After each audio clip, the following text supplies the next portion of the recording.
Bad research. Title unassigned. We have no wise one. Whoa, we have quite a few religious leaders who are rather good, and they're all really young. You are just religious. You could do military and civics. You're just religious. Doles. Tancred. I don't want to give it to the Eidgid. In fact, I may as well just give it to one of these two, and I think they're both minor families. So let's give it to you. Completely arbitrary. How big is Lubardis now? I don't know where Lubardis is.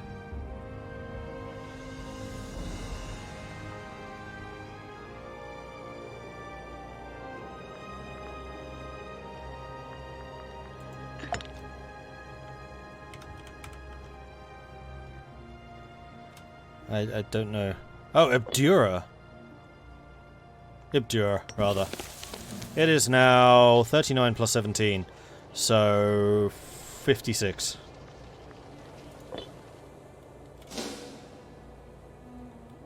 It's a pretty big province. And the supply limit of that is 64. Because of its civilization modifiers. Supply limit even further. 88%. And we have all 6 buildings, 3 granaries and 3 marketplaces. No forts though, which might come back to bite us. Like all of my forts are just level 1, we haven't upgraded those at all. Right, we have a bunch of oratory power, so let's go back to promoting freemen. And go back to the province map mode.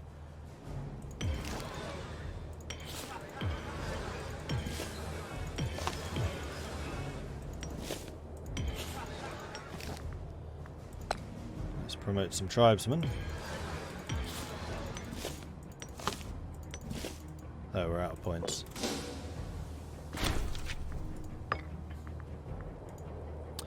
What are we up to? 74%.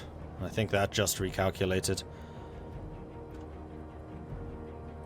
Output of 891 each year, population 1093. We can get an efficiency of 74. Shoring up the defences, the denizens of the shining city of Aurinia have been feuding with their neighbours in Okia. As a result, an impressive fortified wall is being erected in Aurinia. Aurinia is already one of my fortress cities, so sure. Yeah, it's this one. Level 2 fort. That's going to require 10,000 men to siege. Unfortunately, that's in the plains. But it does block off this entire area. Thanks to the mountains. Quite an important fort, that one.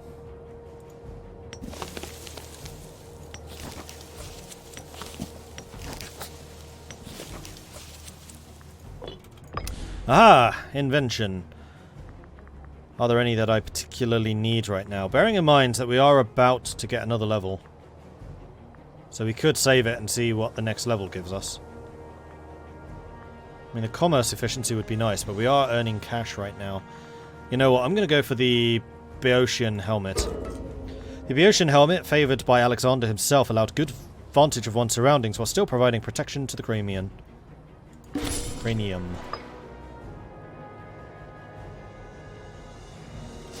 few trireme discipline inventions that I'm kind of skipping here.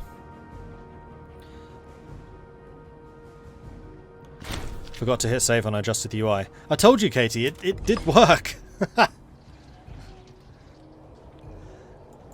Alright, let's send the cavalry. Do.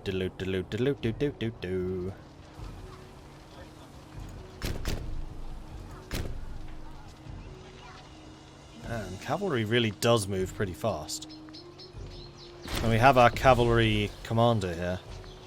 Country civilization level up. We have level 4 oratory. We need one more!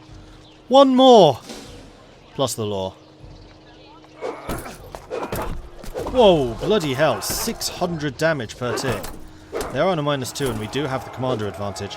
Plus the discipline advantage. And an advantage against chariots and archers that we're fighting against. And yeah, that equals a lot of casualties. We killed 2,000, we lost 300. Where are you going? Marone. Well, we shall chase you and squish you.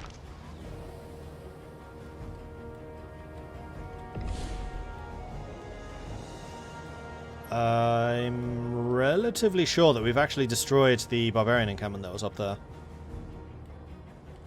So there definitely used to be two here. We even got here first. It doesn't matter, it's a fort. Squish. Another slave in Abdura. Excellent. Okay, so I want to continue on the province map mode, and I want to continue promoting tribesmen in this area. There we are. Done.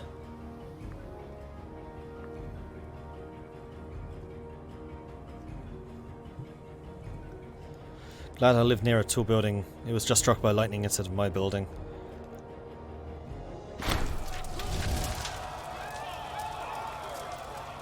The slaves of Carlotta are revolting. Oh, that's right here. That was a silly place to revolt, if I'm being perfectly honest with you. Right, is deception still the... No. Deception is not the best option here. Shock probably is. Increases casualties on both sides. You know what? That's fine. Go, go, go. I don't want to lose the civilization here. I think we may just... They cancelled the siege! Oh, thank goodness. Unfortunately, this is going to be like in the mountains. Religious has just got an improvement. So, what are the new ones? Omen duration. Primary culture happiness. Army morale recovery. Diplomatic reputation. Monthly governor loyalty. And aggressive expansion impact. There's one or two potentially useful ones there. Alright, so this is my hard-hitting front-line army. Why am I flanking with champions? Oh, it's because the champions are set as secondaries, and the cavalry is actually flanking. And because their line is so small, they're having to flank from really nearby. We are fighting this with a -2, bear in mind. Didn't do as well as the light cavalry.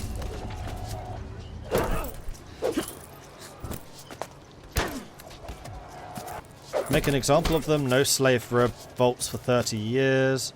Citizen freeman happiness goes up, slave happiness goes down, or we just get national slave happiness up a bit. No slave revolts for 15 years, and we get the 2 surviving slaves back again. Alright, let's send you back to your high supply region, so you don't suffer a billion attrition while moving around. Is the tutorial worthwhile in this game, by the way? Yes, the tutorial is actually pretty good. So, rather than it hold... Well, it kind of depends on your experience with games. Strategy games in particular. Because it doesn't actually say, like, in order to do this, you need to do X, and then Y, and then Z.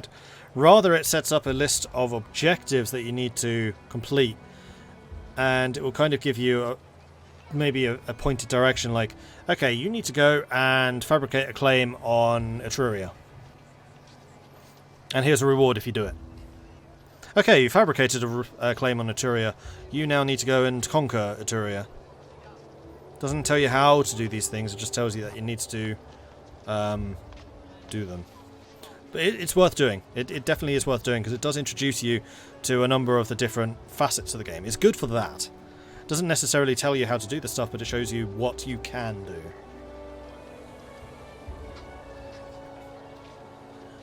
Ingold Geraldus in his capacity as general has been using his own funds to expand. Oh, fine. Which is the Geraldus retinue? That one. Yeah, his retinue is already pretty freaking big. Oh. Oh! I didn't realise I was paying for them. They're not actually loyal to him.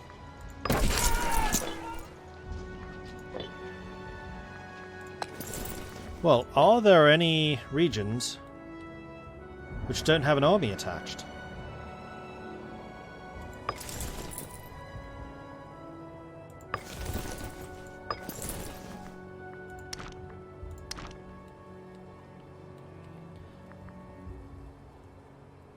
Bohemia doesn't.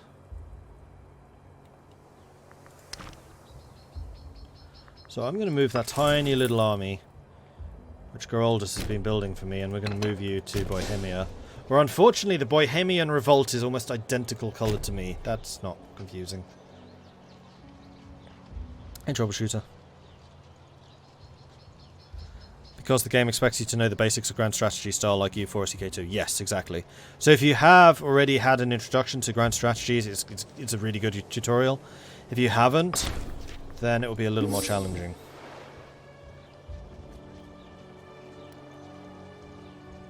What do I think of the game so far?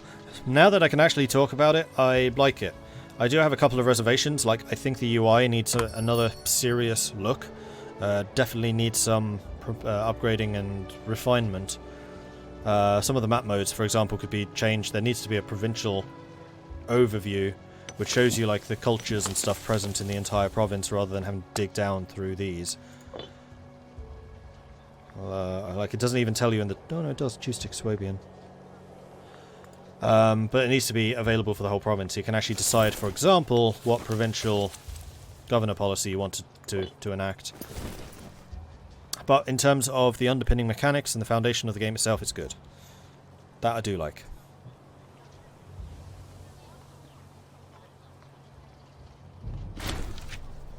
Civic advances improved, so we are making even more money. And civics... Capital import routes. I want that. Freeman output and national tax. I don't actually produce that much money from taxes. Taxes will be primarily from a tall nation, while commerce will be from a wide one. Oh, that's not necessarily true, actually. Commerce could be from a tall one, too.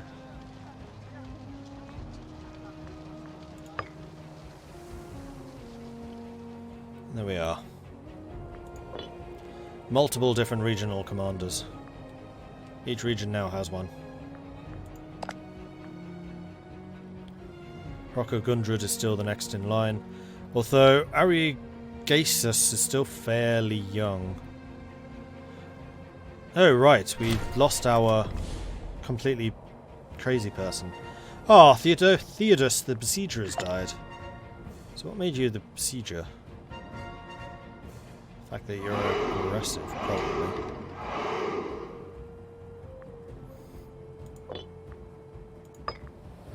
And there's the martial advance. Military tradition have got their cost reduction again. It's still stupendously expensive. But from now on... heavy infantry defense also sounds good.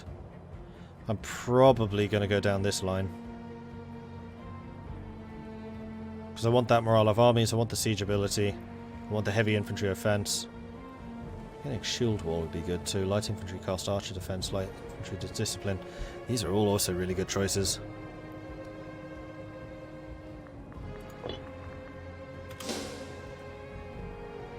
Clearly need more taxmen, or possibly the Sheriff of Nottingham. Indeed.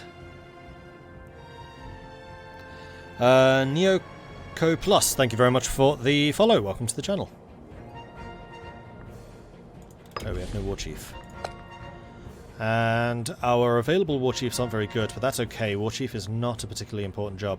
And how the hell are you this corrupt? You're not even the head of the family. Crafty, greedy, deceitful. Sounds like an entirely reasonable gentleman. Wait, how does he have loyal cohorts? I'm gonna...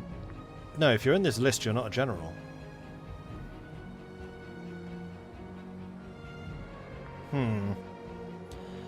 Waldegast. You're a nephew of the clan chief. You're not actually the clan chief. You're also pretty freaking corrupt. I think that Montwiltites is going to be a better choice. And that's a position that really doesn't matter. It's troop build time. Not even cost, it's just time. And considering how quickly units build, I always find that modifier kind of questionable. I haven't actually had any tea yet, disappointingly.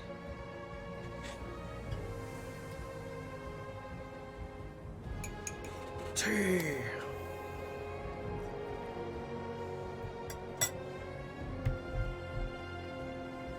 Aha, invention.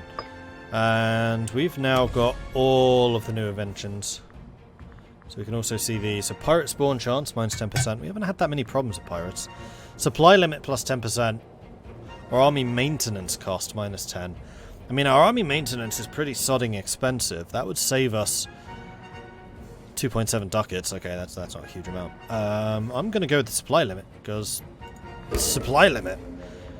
Knowledge of the weather, climate, and seasonal patterns is vital when raising armies and waging war. By paying attention to these signs, we can better prepare our forces.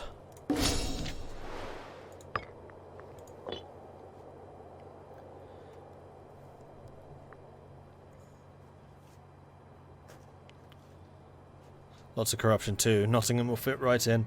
That is, in fact, the Sheriff of Nottingham in disguise. It did say he's crafty and deceptive. Those are traits he can never hide. Not when you're basically the paragon of those traits.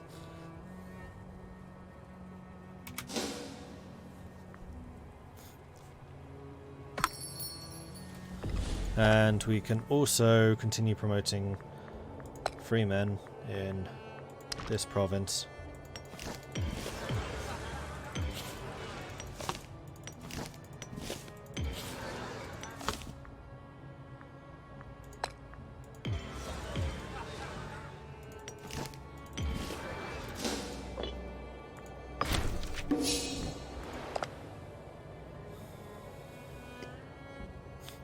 Still sitting at 76%.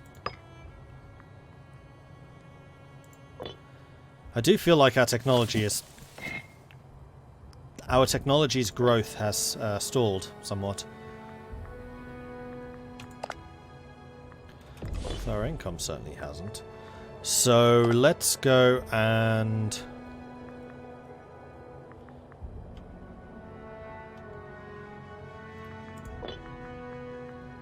check out the trade overview and just see where we're making the most money.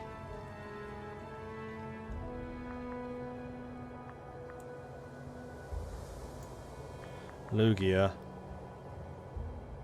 Cotinia makes a fair amount. Marsinia makes actually the most. No. Lugia is the best, and then Marsinia. Yeah. So where is Lugia? That's what we need to build the marketplaces up.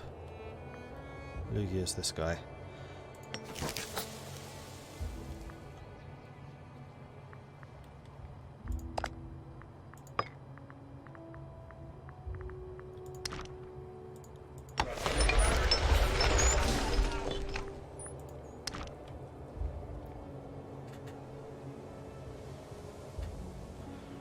Is anyone else still getting launch issues? I still can't. I've just reinstalled and no luck still.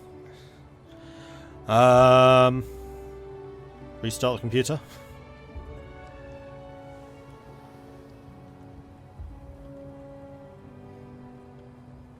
Yeah, that should definitely be able to run it. If you don't mind me asking, looking to start the game as Frisia, anything specific about them I should take into consideration? They are really hard. My first ever game was with Frisia, and I died hard. The thing to remember with Frisia is you are a migratory tribe. Migrate. Like, for all of you who are just starting the game, I will quite earnestly say, play as Rome first. Just get 2 or 3 hours as Rome under your belt, because they will teach you about how the diplomacy works, it will teach you about how the different types of citizen work, and it will teach you how trade works.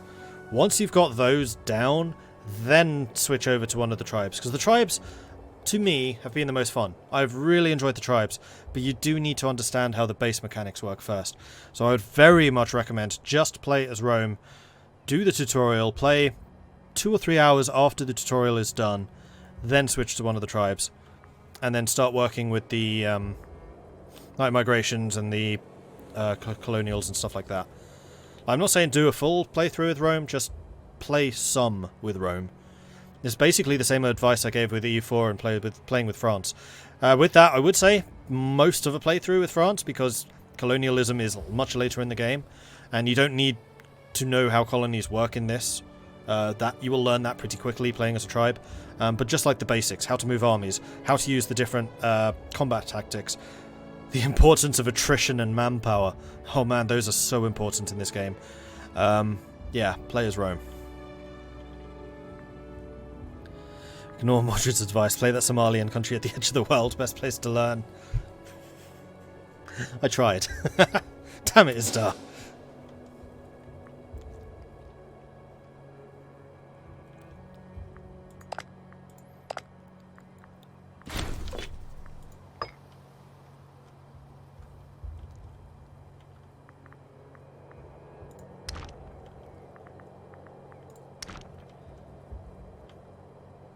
I don't really know what to do from here except for basically just waiting. Yes, we can go on a conquering spree, and I can already see it now. I'm going to be getting billions of comments on YouTube saying, oh, why aren't you invading stuff? Because I don't want to snowball. I am terrified of snowballing in these games because there's nothing that turns me off from a game quicker than snowballing. How are those countries in Somalia doing, by the way? They're alive. Oponia, Mosilon, Mundia, and Avelitia. The Bohemian Civil War has ended. Loyal forces of Vivitus Magunus utterly crushing the rebels, led by Commux Senatus. Well done. Let's take a look at how they are actually doing. That's a lot of technology. Good grief.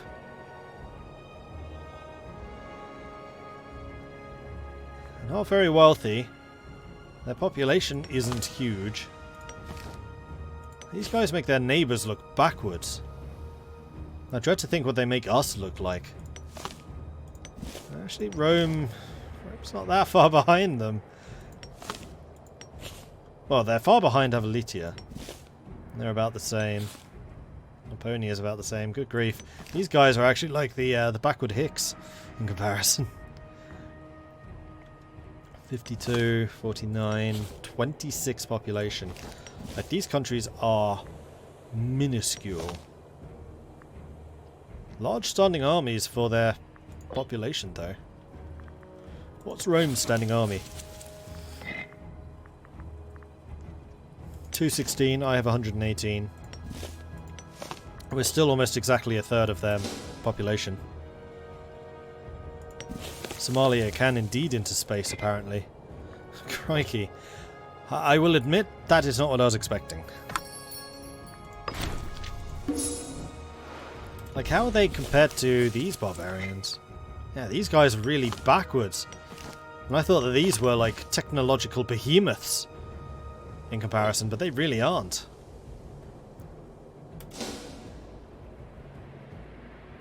Yeah, Rome does have 3 times my population. I know. A dispute between the clans of Geraldic Dagaretius and Ingoldt Geraldus has arisen as both of them want certain valuable land in Viadria. Both claims have their claims to the land, and supporting one of them over the other could end up with a disloyalty from the spurned clan. So supporting one gets them 10 loyalty and minus 25 on the other. Or we can say you're both idiots, and they both lose 10, which I much prefer than losing 25 loyalty. Ouch. And we have sufficient religious power to hit stability 3. Although we're about to need a new blessing. That's going to cost us 205. Oh well. What's your popularity at? 76, and still going up. Like, your base popularity now is really good. You're also stupendously wealthy.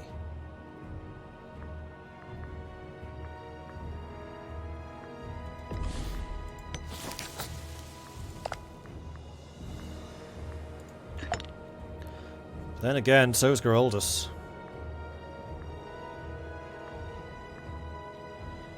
Rogric is now 30.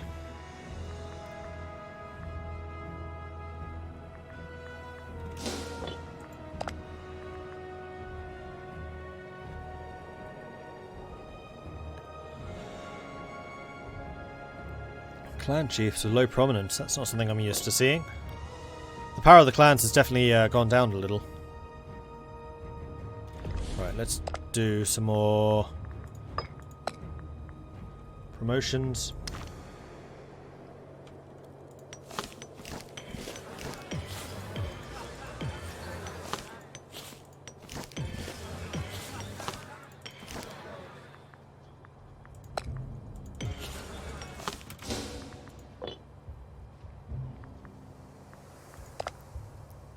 %. Like I said, I want to get it to 100-ish, and then I'll be pretty happy. Game is finally launched. Huzzah! It's my IT technician skills coming into play. Just sit and wait for it to load. It does take a long time to load.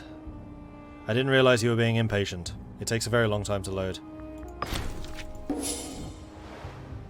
Especially the first time. One of the reasons I put it on SSD. Although I'm still amazed by the fact when you load up a new game before you actually select your country and go into the game, the transition from selecting your country and going into the game is instant.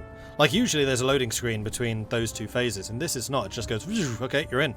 Good luck.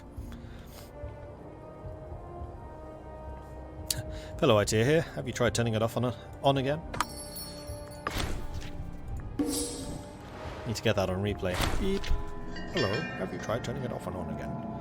Seems to be in remission. We have lost the infection. A miraculous recovery. The gods shine down upon us. Huzzah. I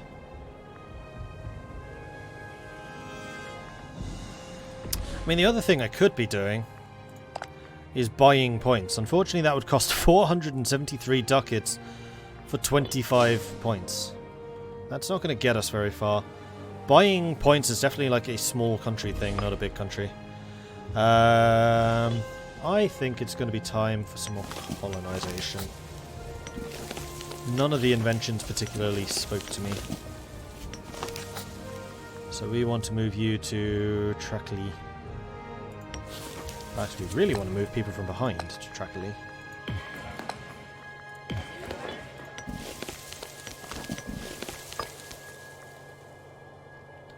Them's a lot of slaves.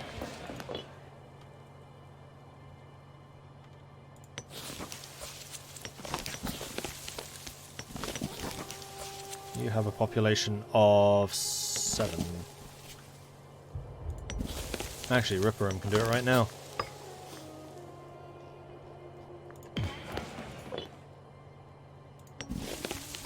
You can't. That's fine. I want to finish off these 2 provinces, and then I think we're done over on that side. Do I want to take more of this?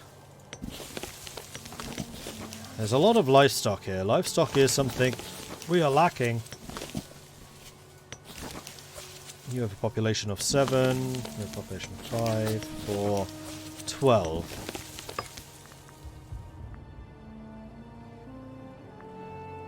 And that's some stupendously happy people there, crikey. Alright, so this province really should not be in civilization mode. You should probably be in conversion mode. Oh, yeah. Yep, you should definitely be in cultural assimilation mode. And that is, I've just noticed, a place which is not buying anything. There are probably a couple of those. Yes, there are. Lugia, in fact, being one of them. What was Lugia? Yeah. So Lugia wants to import something. You produce livestock grain. You do not produce fish. So I think I want to import fish for you.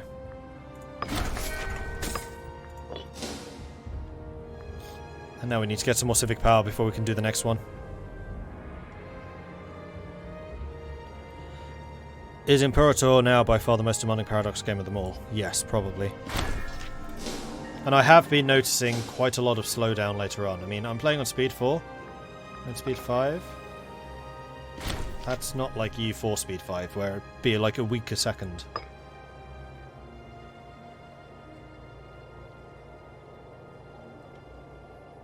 So there are definitely a lot of calculations running in the background. My CPU is aging a little bit, but it's not that terrible. What is my CPU? That's actually a really good question. I have no idea what my CPU is. It's like 5 years old at this point. Hardware... Device manager, that'll do. Paradox games are definitely SSD, yes, and this is installed on my SSD.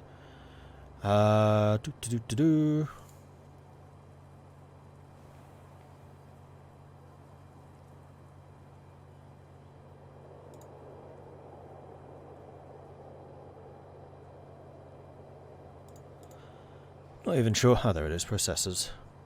i7 4770.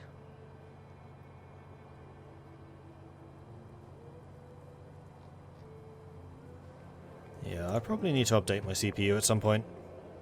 There have been a couple of generations since. It is an i7 though.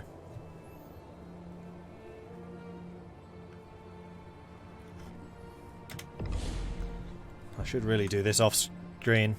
How does that compare to other?